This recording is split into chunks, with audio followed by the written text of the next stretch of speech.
Apa itu definisi open minded dulu? Kalau open minded itu kalau menurut aku contohnya seperti kalau misalkan kita ditawarin sesuatu, kamu suka ini nggak, kamu suka ini nggak, kamu suka ini nggak. Nah, udah bilang nggak suka duluan, sementara kita masih belum pernah nyoba itu, tapi udah bilang nggak suka duluan. Nah itu close minded. Tapi kalau Itu justru di situ proses open mindednya.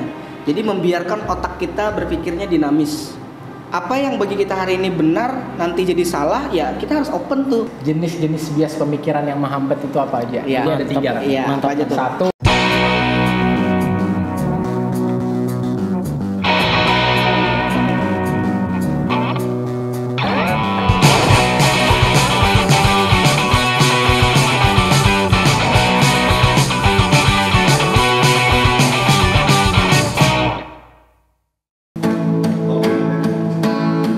Bebas, lepas, ku tinggalkan saja semua beban di hatiku. Melayang ke melayang jauh, melayang ke melayang. Bebas, lepas, ku tinggalkan saja semua beban di hatiku. Melayang ke melayang jauh, melayang ke melayang. Oke, selamat datang di podcast Sambil Jalan. teman nongkrong digital kamu Yang gak cuman bisa kasih seru tapi juga value.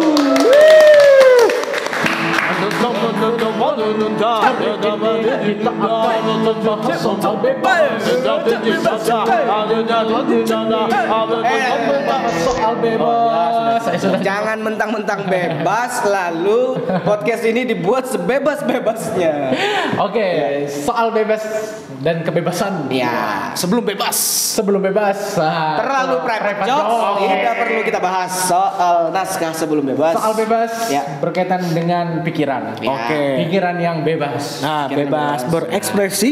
Yap. Kebetulan kita punya pakarnya. Wah, Tentang pakar kreatif, karena kreatif erat kaitannya dengan kebebasan Kreatif berpikir. sejak dalam pikiran. tambah lagi, tambahin Baik. lagi, tambahin lagi. Beban. Tambahin. Beban. Baik pakar kreatif, Iya. baik Profesor, Iya. dokter, Iya.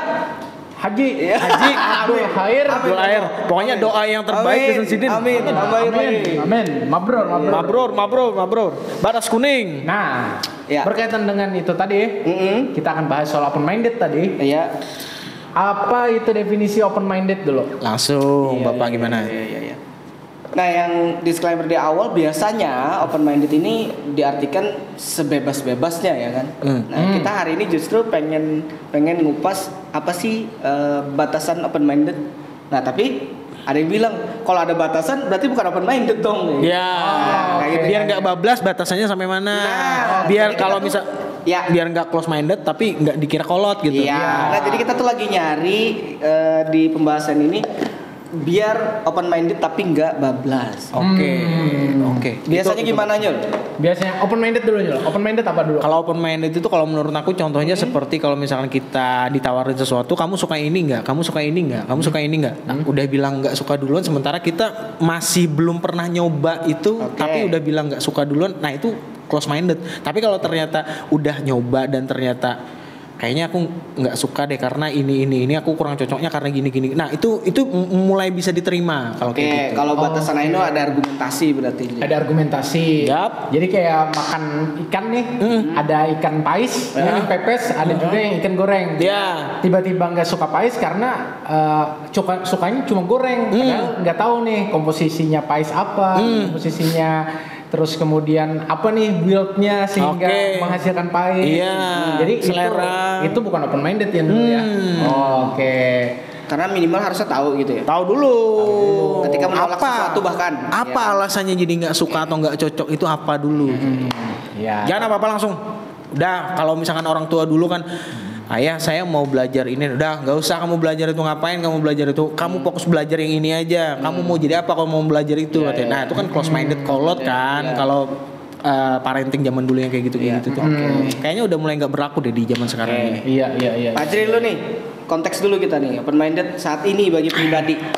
Sama terbuka dengan pandangan-pandangan orang lain. Oke. Jadi tidak hanya terpaku pada pandangan kita sendiri, terbuka dengan pandangan orang lain. Artinya kita nggak akan menelan mentah-mentah apa yang hari ini kita dengar. Ya. kita perlu mendengarkan juga pendapat orang lain dan lalu kemudian kita mengambil kesimpulan dari pandangan-pandangan yang sudah kita rangkum tadi. Mau menampung?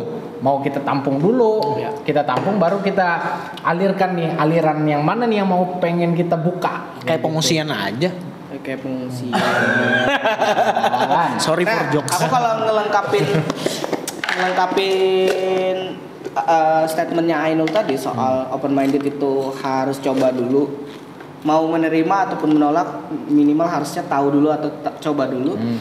Itu bukan berarti harus dicobain ya. Ya. Iya kan. Betul. Misal nih mabuk misalnya. Ya. Enggak Nyil, coba dulu lah. Open minded bro kan. Oke. Kan bukan kayak gitu, ya kan? Nyambung. Iya, nyambung. Nah, ini aku sukanya nih. Iya kan? Tahu batasannya ini, Mas Bro ini. Nah, jadi sebenarnya maksud Ainul itu mungkin lebih kepada minimal tahu efeknya, misalnya kan bisa ngebaca dulu, bisa nanya ke yang pengalaman, karena orang bodoh belajar dari pengalaman, orang pintar belajar dari pengalaman orang lain, ya kan? Nah, jadi biar kita open minded tuh ya cukup untuk belajar dari pengalaman orang lain aja, nggak masalah gitu. Berarti ada lagi tuh, kalau orang bodoh belajar dari diri sendiri dan orang pintar belajar dari pengalaman orang lain, dan ada orang yang paling bodoh sudah mengalami di diri sendiri berulang kali tapi nggak belajar sama sekali. Ada orang Masuk ke lubang yang sama ya Nyul ya. Ya, Tidak mencobai melubang-lubang yang lain. betul itu, setuju saya. Tunggu, ini kemana dulu nih konteksnya nih? Ya maksudnya kalau pengen mencoba untuk melewati hal-hal yang lain ya cari aja Lubang keberuntungan yang lain. Lubang Kan ada keberuntungan tuh kalau yang lain. game-game itu ada lubang-lubang yang mana. Karena kata siapa ya? Kalau nggak salah Einstein deh. Hanya orang bodoh yang berharap berhasil tapi Melakukan hal yang sama. dengan cara yang sama. Jadi kalau kita bicara lagi soal batasan tadi, Ya. kira-kira batasannya apa Jir? Kalau aku tentang tanggung jawab sih. Jadi kayak open minded itu berpikir yang bertanggung jawab kalau menurutku. Jadi kayak tolong dipikir yang bertanggung jawab. Abdul Khair. Apa tadi? Enggak semuanya itu di highlight kayak gitu. semuanya harus dipin kayak gitu. Kasihan editor. Iya. Ya, berpikir Ada ya kerjaan seperti bertanggung jawab. Nah, ketika kita disodorkan kepada hal yang baru, responnya jangan cepet gitu ya. Responnya jangan langsung cepet, pengen nyoba dan sebagainya, tapi bertanggung jawab untuk mengulik itu lebih dalam dulu. Ya, apa aja yang baru, entah itu kayak pas lagi dalam pergaulan misalnya temen nawarin minum misalnya. Nah, kita kan minimal bertanggung jawab untuk ngulik apa aja sih efeknya, apa aja sih positifnya, apa aja negatifnya. Kalau ternyata kadar positifnya jauh lebih banyak, nah boleh lah kayak gitu. Tapi kalau kadar negatifnya jauh lebih banyak, nah mending ditinggalin. Nah di situ loh kadar open mindednya itu gitu. Jadi bertanggung jawabnya tuh di situ. Kita bisa ngukur kadarnya.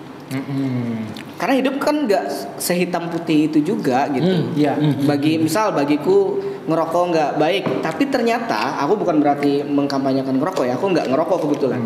Bagiku ngerokok nggak baik, tapi bagi sebagian orang yang ngerasa bahwa dia malah di sosial itu malah nggak bisa buat lebih rileks ketemu orang dan sebagainya dengan ngerokok, ya aku juga menghargai pendapat itu gitu. Nah kayak gitu. Bahkan Adera bilang kalau orang ngerokok tuh lebih rileks katanya. Kalau lagi ngerokok meskipun tuh ya tadi ya, otaknya rileks. aku pribadi nggak memilih ngerokok karena dengan pikiran terbukaku misalnya aku ngerasa itu nggak cocok untuk tubuhku. Nah kayak gitu. Oke. Nah, aku mau highlight soal hitam putih tadi ya. Ya. Misalnya kan biasanya ada kasus-kasus seperti ini nih. Kasus di mana apa yang kita merasa relevan di hari ini bisa jadi tidak relevan lagi di masa mendatang. Iya. Sementara hal yang relevan saat ini kita amini lalu kita bawa sebagai idealisme kita. Ya. Ketika kita tahu bahwa ke depan itu tidak relevan lagi, apakah itu disebut dengan menjilat kuda sendiri atau sebenarnya itu open minded? Aku mau lempar soal itu tuh, misalnya. Gimana?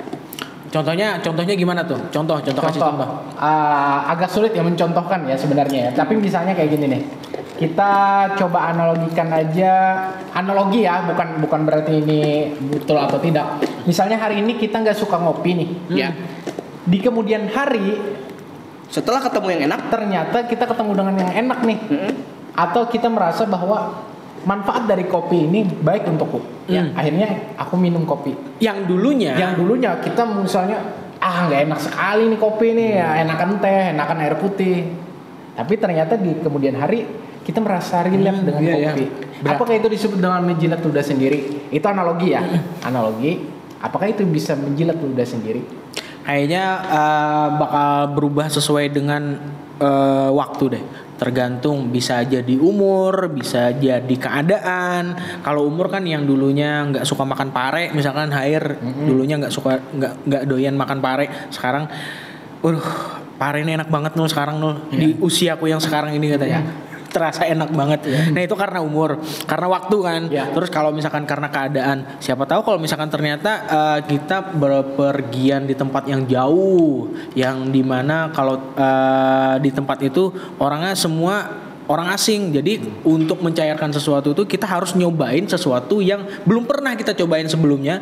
Bisa jadi entah itu yang sudah pernah ditemuin misalkan kopi atau rokok atau apapun itu yang dulunya pernah ada ataupun ada juga, tapi ternyata kita belum pernah nyobain dulunya di tempat itu. Nah kita mau nyobanya karena alasan itu ternyata. Jadi kalau menurutku tuh open minded justru gak masalah, jadi ketika suatu saat berubah, karena justru kan open kan. Jadi memang pikiran itu nggak baku. Jadi kayak misalnya hari ini kita nggak suka kopi kemudian jadi berubah, itu justru di situ proses open mindednya. Jadi membiarkan otak kita berpikirnya dinamis. Apa yang bagi kita hari ini benar nanti jadi salah, ya kita harus open tuh bahwa oh ya ini nggak tepat. Ya sama kayak kita ngerasa ada didikan-didikan dari orang tua kita yang nggak relevan dengan kita saat ini, sehingga kita kalau punya anak nggak lagi kayak gitu.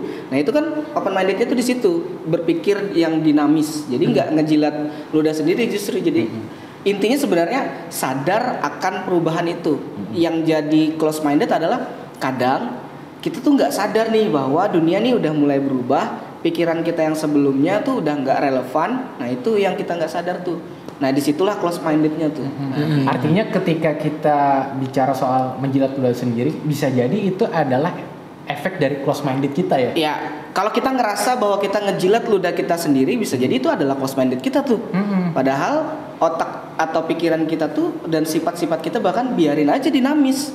Berasa menjilat di ludah sendiri ya nggak masalah. Karena kita ngerasa bahwa yang dulu emang buruk gitu misalnya, atau memang udah nggak tepat dengan apa yang terjadi saat ini. Lebih kayak gitu. Tinggal yang paling di ini kan apa ya, tanda batasannya ini. Mau sejauh apa open minded ini. Contohnya yang paling jelas banget itu soal LGBT, yang jelas banget itu kan. Habis itu banyak lagi yang tato sekarang mulai di normal banget tuh. Nah, tato itu gimana tuh? Ini udah lewat batas kah atau gimana? Aku mau mengomentari soal LGBT ya.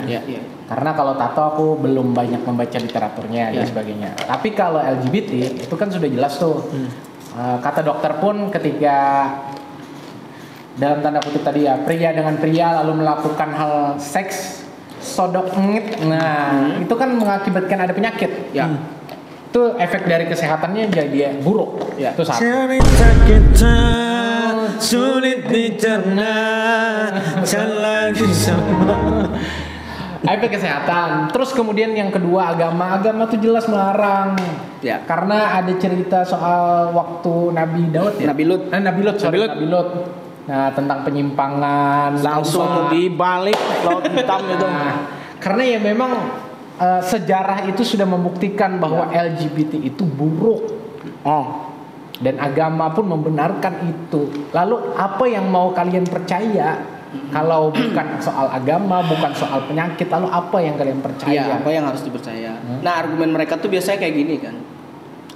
Nggak open minded nih bahwa manusia. Nah, kita yang dibilang kayak gitu. Iya, makanya nggak open minded nih. Nah, kalian jadi kontranya lah ceritanya kayak gitu. Nggak open minded nih.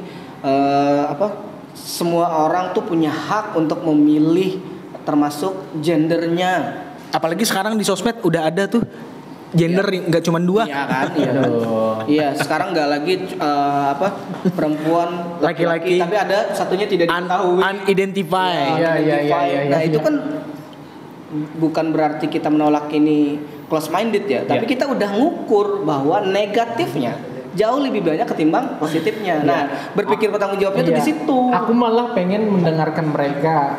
Apakah mereka sudah mendengarkan soal efek samping ini? Itu satu. Apakah mereka sudah mendengarkan efek buruk yang mereka hasilkan dari cara berpikir mereka yang seperti itu?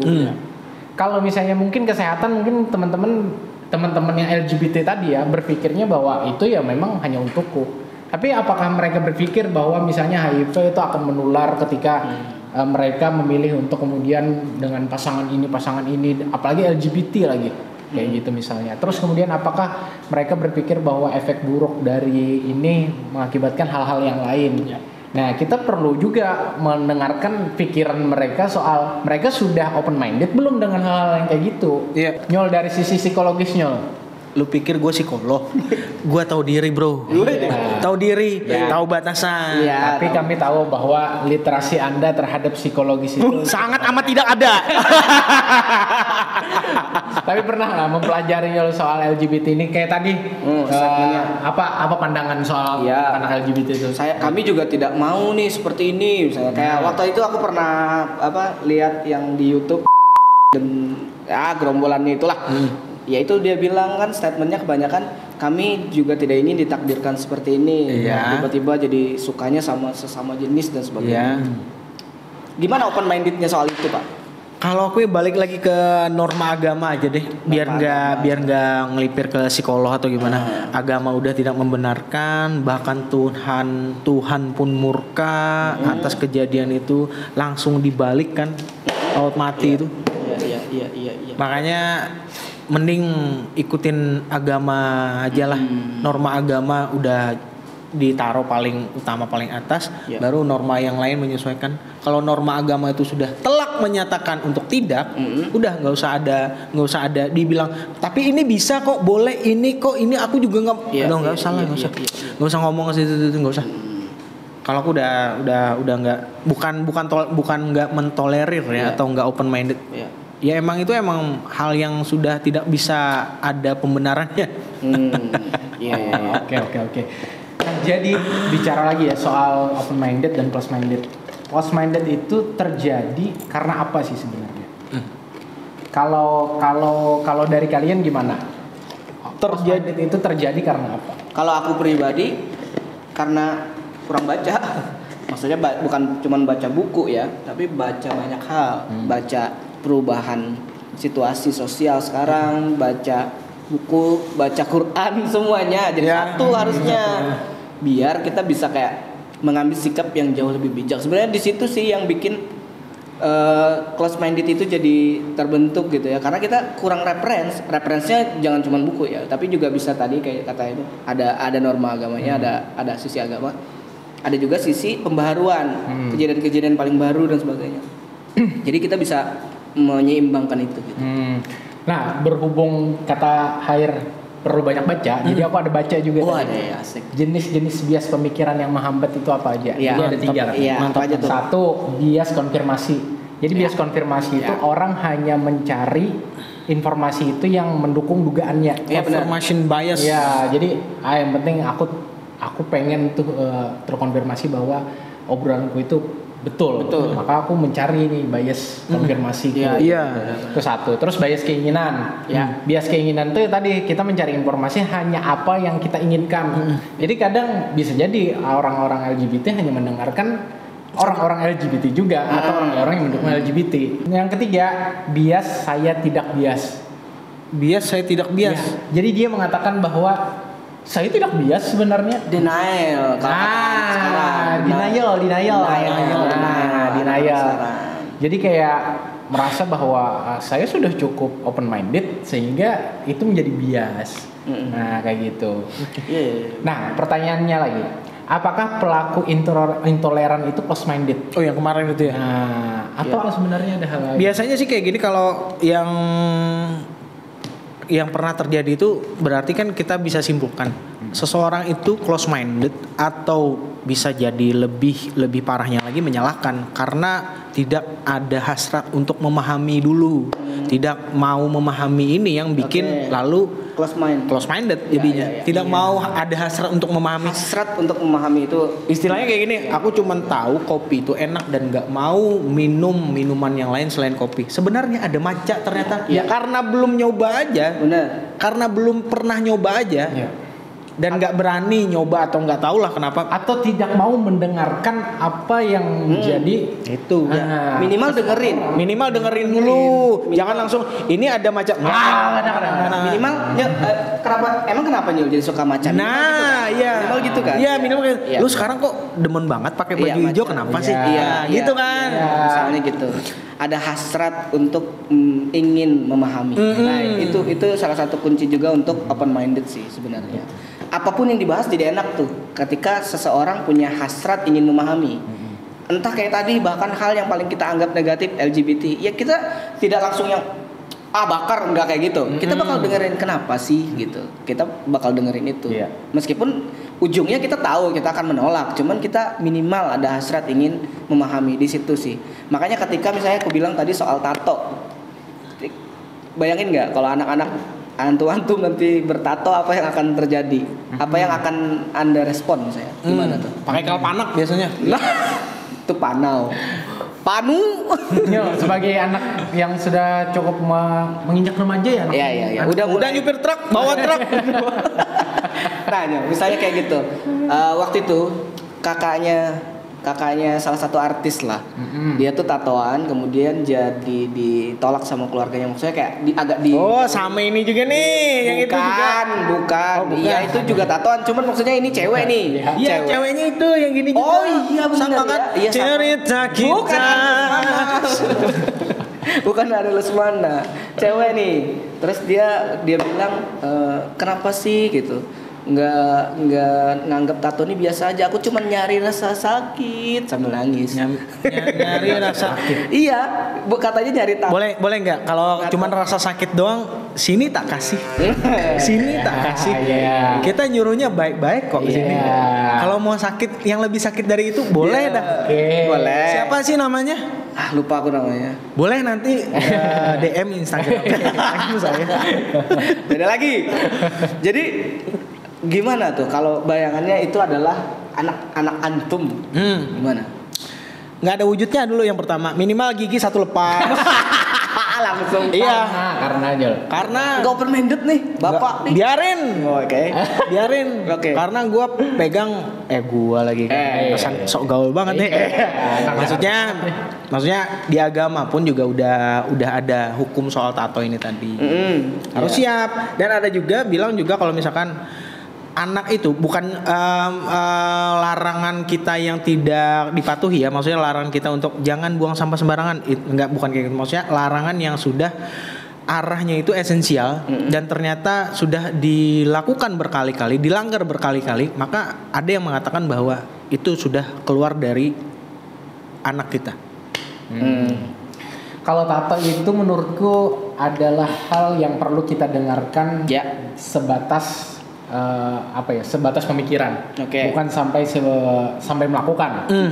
Artinya adalah kita cari tahu dulu nih orang-orang yang bertato itu sebenarnya kenapa, terus kemudian efek dari tato itu apa. Nah, ada banyak sekali sebenarnya testimoni orang yang bertato yang sebenarnya pengen menghilangkan tato. Benar, sepakat itu. Iya, karena ada penyesalan. Yang tatoan ternyata nyesel juga. Banyak yang nyesel. Nah, jadi kebetulan bapakku tuh pakai tato. Kebetulan. Tapi di usia aku tuh masih 13 tahun, beliau tuh berusaha susah payah ngilangin.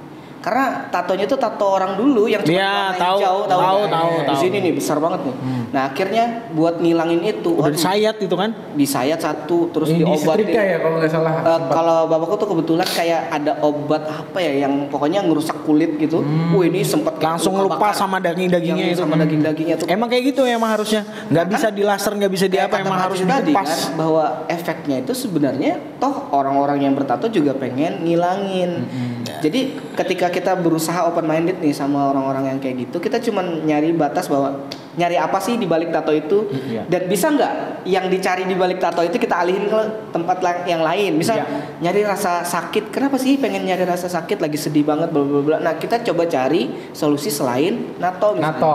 Atau Jadi kalau kayak pengen gitu. art, pengen seni, ya sudah, apa yang bisa kita kenakan selain daripada yang merusak kulit. Iya, misalnya. Ya sudah kita ganti warna rambut, misalnya yang diperbolehkan misalnya, atau ganti fashion, ganti baju, ganti celana. Ya kan tetap sama nih, ada artnya juga di tubuh kayak gitu, nggak mesti harus tato. Kalau dalam agama merubah bentuk juga udah ini kan, udah melanggar kan. Tuh ada pertanyaan tuh, harus lebih open minded orang tua ke anak atau anak ke orang tua, mana yang lebih baik?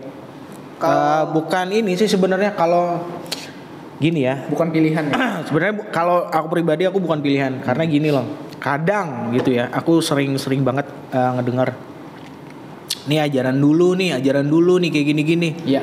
Sekarang tuh udah nggak kayak gitu lagi. Iya. Duh, emangnya orang dulu tuh orang sesat apa tuh gimana sih? Seakan-akan orang dulu tuh sesat loh. Iya. Apalagi khususnya agama ya. Jadi ini tauhid dulu nggak wajar lah kayak gini. Seakan-akan orang dulu tuh sesat. Iya. Seakan-akan yang diajarkan dulu tuh udah sesat gitu loh. Yang sekarang ini yang udah diperbaharui, yang sudah mutakhir.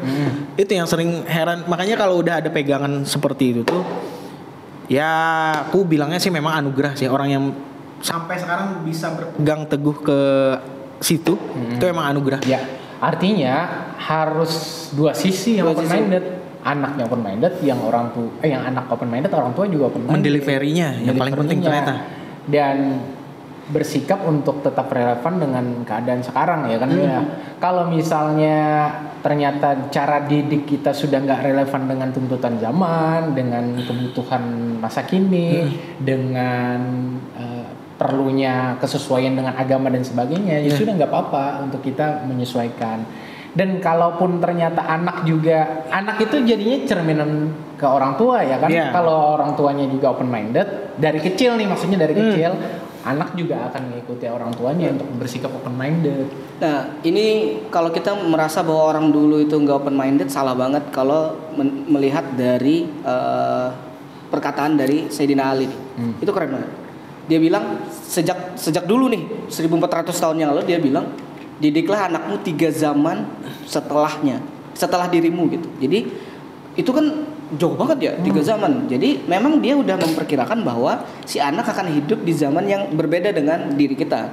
Nah makanya dia Sayyidina Ali itu udah mewanti-wanti kepada orang tua untuk open mindednya di situ. Sevisioner itu. Jadi open mindednya di situ. Terus dia nulisin juga, bagilah 3, ini bisa di cross check lagi tapi ya, bagilah 3 sesi untuk mendidik anak itu. Di umur 7 tahun jadikan dia seperti raja dan ratu yang terus-terusan kita, dari 0 sampai 7 tahun, yang terus-terusan kita manjain, terus-terusan kita beri kasih sayang. Tapi di 7 sampai 14 tahun itu mulai libatkan dia, makanya sudah mulai sholat, pokoknya tapi libatkannya tuh lebih yang nyuruh-nyuruh. Udah yang ini aturan kita ya, kamu harus ini 7 tahun tuh bener-bener strike tuh nggak apa-apa. Nah di 14 sampai 21 disitulah mulai yang yuk duduk sini nih. Menurut kamu nih yang papa kerjain nih bapak lagi ngerjain ini. Menurut kamu benar nggak? Bahkan sampai yang lagi bapaknya usahakan, bukan cuma urusan si anaknya. Nah itu Sayyidina Ali udah bilang kayak gitu. Nah jadi letak bahwa orang dulu itu kolot dan nggak open minded tuh terpatahkan dengan kata-kata Sayyidina Ali itu. Udah tahu dia bahwa akan seperti ini terus, ininya apa namanya, circle-nya kayak gitu-gitu terus gitu, siklusnya kayak gitu terus, itu udah tahu. Jadi open minded itu salah satu yang paling bertanggung jawab memang dari orang tua. Nah si anak tugasnya adalah untuk mendengarkan komunikasi dari orang tua itu sih, soal perbedaan gapnya itu tadi. Oke, kayaknya ini ya lebih ketahuan nih polanya. Yang cenderung untuk open minded itu kayak gimana, terus yang close minded itu kayak gimana. Lebih cenderung ditemukan sama orang yang lebih tua biasanya kan, lebih tepatnya gap gitu. Gap umurnya, gapnya.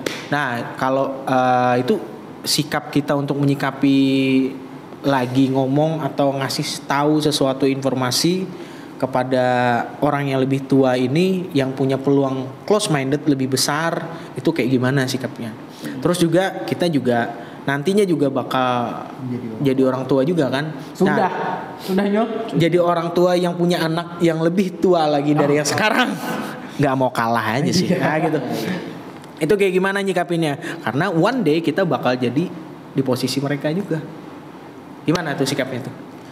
Aku beruntung ya punya orang tua yang membebaskan anaknya untuk berekspresi. Karena aku juga bertanggung jawab atas apa pilihanku. Bukan bermaksud untuk ini ya, untuk sombong atau apa. Tapi alhamdulillah sampai dengan sekarang aku tidak pernah mencoba mabuk, tidak pernah mencoba clubbing dan sebagainya. Itu efek dari efek dari kebebasan di waktu aku mulai dari SMA. Bebas kemana aja, bebas ngapain aja dan sebagainya. Satu hal yang mungkin diberikan oleh orang tuaku adalah yang penting bertanggung jawab, tidak menyalahi agama. Nah, ternyata waktu aku pikir lagi, oh dulunya aku dibekali oleh agama-agama, berbagai macam literatur agama yang membuat aku merasa bahwa itu jadi batasanku untuk bersikap. Nah, maka aku sebenarnya kurang relate ketika orang tua yang seperti apa yang berpikiran close minded dan sebagainya. Tapi ketika pilihannya adalah aku saat menjadi orang tua, maka mungkin aku akan sesuai dengan perkataan yang tadi Sayyidina Ali tadi, cara mendidiknya mulai dari umur sekian di masa itu, di fase yang kedua dan fase yang ketiga itu mungkin akan seperti itu. Apalagi anak cewek. Lumayan berat tuh. Meskipun sama beratnya. Kadang di apa stigma orang tuh cewek tuh lebih berat lah buat lebih berat ya, iya. buat Memang. mendidiknya. Memang. Iya. Kalau aku kebetulan kalau open minded itu berhubungan dengan yang namanya pengetahuan, kebetulan aku tidak punya privilege orang tua yang pengetahuannya maksudnya pendidikannya tinggi. Tetapi nah ini ya kayaknya yang bisa kita lakukan nih sebagai anak yang misalnya kita ngelihat nih zaman sekarang berbeda dengan zaman mereka tuh. Nah, kita metain tuh sebenarnya dari dua karakter orang tua yang benar-benar kita kenal sebenarnya di antara ayah dan ibu tuh mana sih yang pikirannya jauh lebih terbuka. Nah, jadi kita bisa sharingnya ke salah satunya aja dulu. Karena kalau langsung dua-duanya, seringkali tuh langsung tiba-tiba kok mereka yang debat ya. Jadi kayak gitu. Ketika kita misalnya mengutarakan sesuatu, misal kayak sekarang aja nih misalnya, gue jadi YouTuber misalnya kayak anak-anak jadi gamers tuh menghasilkan loh. Nah, misalnya tapi dua-duanya nih langsung kita sampaikan. Tuh langsung tuh mereka yang debat malah. Nah, jadi kalau kita kenal misalnya ayah lah yang jauh lebih open minded misalnya, maka bisa ke beliau dulu nih. Gimana sih kalau ternyata saya nih nggak jadi PNS kayak yang lain? Nah, kita jadi bisa tahu kan jawabannya. Nah, kemudian deliverynya dari ayah ke ibu. Nah, jadi bukan kita yang langsung nge-counter si ibu yang ternyata misalnya adalah orang yang jauh lebih close minded misalnya. Nah, kebetulan aku memang kayak gitu. Jadi ayahku tuh lebih terbuka pikirannya dan ibu jauh lebih kolot, maksudnya yang semua hal yang tuh kalau nggak kayak sesuai kayak dulu tuh lumayan inilah. Nah, jadi aku tuh pintunya lewat ayah dulu. Kalau beliau bilang kayaknya oke deh, nah ini nanti deliverynya ke ibu tuh beliau aja. Aku nggak usah lagi. Nah, kayak gitu bisa jadi. Oke, pola komunikasinya seperti itu. Pola komunikasinya. Nah, jadi sebenarnya open minded itu berhubungan dengan pola komunikasi aja sebenarnya. Bisa jadi orang tua tuh close minded cuman gara-gara ada hal yang dia nggak bisa paham aja. Iya, gitu. Ada hal yang ditakutinnya. Ya, ada hal yang mungkin pernah terjadi di masa dia. Nah, benar. Itu bisa jadi kan ada perihal traumatik lah, apalah nah kayak gitu. Jadi pola komunikasinya aja yang coba kita benerin. Kalau aku dua-duanya orang tua, ibu dan ayah itu close minded dua-duanya. Okay. Karena ibu dan ayah ini kebetulan nggak terlalu punya pendidikan yang tinggi juga. Ya. Jadi dua-duanya juga pedagang. Ya. Jadi cenderung untuk menyekolahkan anak setelah sekolahnya selesai kerja udah selesai, dan kerja pun kerjaan yang konvensional aja, yang umum aja, kerja karyawan udah dapat gaji selesai, nabung, nikah, punya rumah, udah gitu-gitu aja. Nggak pernah ada mau pikiran terbuka buat ada bisnis yang gini yang lagi zaman sekarang. Wah, pasti udah. Beliau tuh cenderung ke nggak mau ikut mikir. Tapi kalau ternyata dikasih hasilnya baru, oh nih hasil apa nih, gini baru mau baru mau tanya. Takutnya cuman takut apa ya? Ketakutan buat hasilnya belum tentu gitu. Kayak gambling kan, maksudnya belum tentu, abu-abu. Beliau paling mengkhawatirkan itu aja sih kayaknya. Iya. Lalu sikap Ainul ke anak. Kalau aku ke anak yang paling penting adalah itu tadi, berusaha untuk memahami dulu sesuai dengan umurnya juga. Sama seperti Hair tadi. Ini umur anakku lagi di umur-umurnya mana?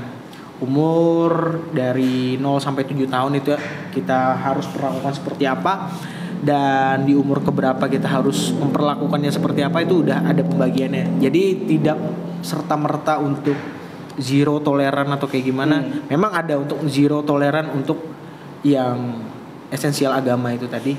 Aku orang yang straight dan sangat-sangat tidak mentoleransi untuk yang melanggar aturan agama itu kalau aku. Kalau untuk yang hal yang lain ya bolehlah, kita dukung aja. Oke. Closing ya. Kalau dari aku open minded itu kayak handphone. Jadi kayak handphone tuh pasti punya kegunaan, tapi juga harus ada zero tolerannya. Kalau ku lempar ke air kan handphonenya rusak. Nah kayak gitu juga tuh buat kita bisa memahami, memberikan pemahaman saya ini open minded loh. Nah kalau itu ibaratnya handphone ke air, nggak bisa misalnya kayak gitu. Jadi kita jawabannya bisa lebih strike bahwa emang itu nggak bisa. Karena kalau handphonenya jatuh ke air kan rusak kan. Nah gitu. Jadi ketika handphonenya mau dikembangin kayak gimana aja, tiba-tiba handphone tidak lagi cuma nelpon, sekarang jadi PC, sekarang handphone misalnya jadi apapun, selama itu masih bagus nggak masalah kayak gitu. Tapi ketika handphonenya misalnya udah nggak bisa di satu tempat kayak tadi, jatuh ke air yang dalam kayak gitu dan akan bikin rusak, kayaknya nggak dulu kayak gitu. Handphone, Ainul. Sama handphone. Tapi kalau misalkan ternyata handphonenya itu digunakan sesuai dengan fungsinya, kita jelaskan dulu. Karena sekarang ini kayaknya memang harus eranya keterbukaan, daripada anak ini taunya tidak dari kita. Handphone ini pun juga banyak fungsinya dan juga banyak sisi negatifnya. Jadi kita bikin agreement di situ, dan ternyata kalau ternyata tidak sesuai dengan yang difungsikan, maka itu sudah bukan open minded lagi. Kalau aku tambah perspektif satu lagi, pikiran itu kayak parasut. Parasut ya. Jadi dia bekerja, bergerak kalau terbuka. Woi, asik. Fajri. Wih, Fajri.